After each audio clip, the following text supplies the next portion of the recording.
Hello everyone, I am Rudula and today's topic is the signal detection. So let's start with the definition of signal detection. So signal detection is the information that arises from one or multiple sources which suggest a new potentially causal association or a new aspect of a known association between an intervention and an event or a set of related events, either adverse or beneficial, that is judged to be a sufficient likelihood to justify verificatory action. Now we see the importance of signal detection. So signal detection is important to identify potential safety outcomes, then to improving patient outcome, enhancing drug development, regulatory compliance, to reduce healthcare costs, and to increase the public confidence. There are various types of signal detection which are used in the pharmacovigilance. So now we see the types of signal detection one by one.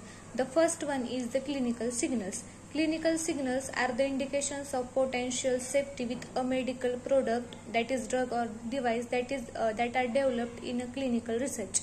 Indicative of adverse drug reactions, that is ADR, then indicative of drug safety concerns like drug interactions, contraindications or misuse or abuse of the product, then identified through the analysis of adverse event data, laboratory test and the imaging, etc., and detection and evaluation, statistical analysis, expert opinion and the regulatory guidance.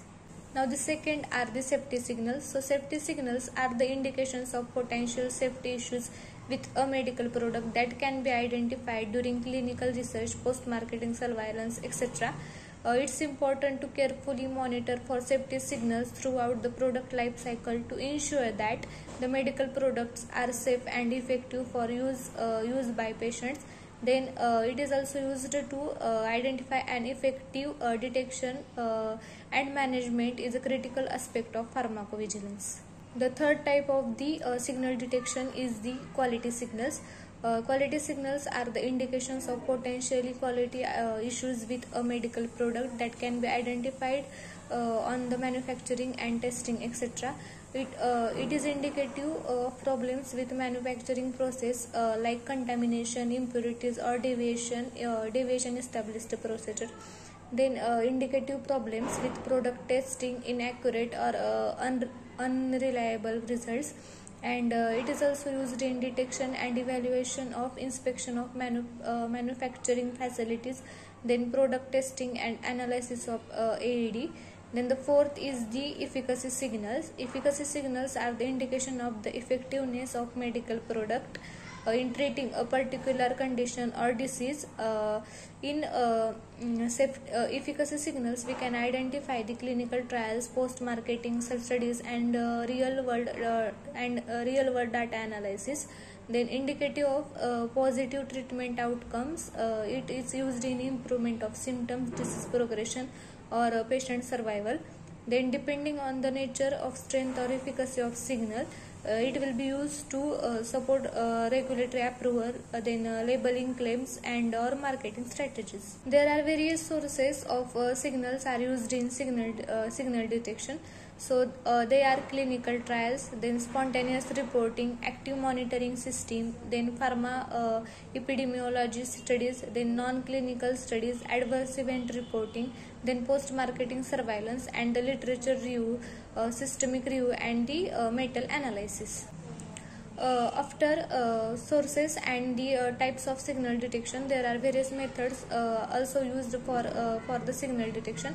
Now we see that methods one by one. So first is the data mining. Data mining is the technique used for identifying patterns and links in large data sets. Then second is the quantitative signal detection. In this it is done through the disproportionality statistics. There are different ways used to calculate the disproportionality, and they are reporting odds ratio, that is ROR, then proportional reporting ratio, that is PRR, then Bayesian method, empirical Bayes geometrical mean, that is EBGM, and the information component, that is IC. Now the third method is the adverse event monitoring. Through this method, during clinical trials, AEs are closely monitored to detect any potential safety concerns. Then, signal detection using machine learning algorithms. These are computer programs designed to detect potential safety concerns in large data sets. Then, algorithms use statistical methods to identify patterns or signals that may indicate a safety concern. Then signal detection using expert view, and the last is the pharmacovigilance. It is a process of monitoring the safety of drugs and device after approval. Regulatory requirements in signal detection are the ICH, that is International Council for Harmonization. Then FDA, Food and Drug Administration, post market safety surveillance requirement. And the third is the EMA, that is European Medicine Agency pharmacovigilance requirement. There are various challenges in signal detection. That challenges are the incomplete and inaccurate data, then signal validation and the interpretation, then signal prioritization and management, and the false positive signal. Now we see the importance of signal detection in improving patient safety. So signal detection identifies previously unknown or unexpected effects of drugs or devices. Then it detects the potential safety concerns and adverse events as early on. Then provides information for healthcare professional and patients. It is enable researchers to design new targeted and effective clinical trials, then improves overall quality of medical treatments and the outcome, and ensures regulatory compliance with post-marketing surveillance requirements.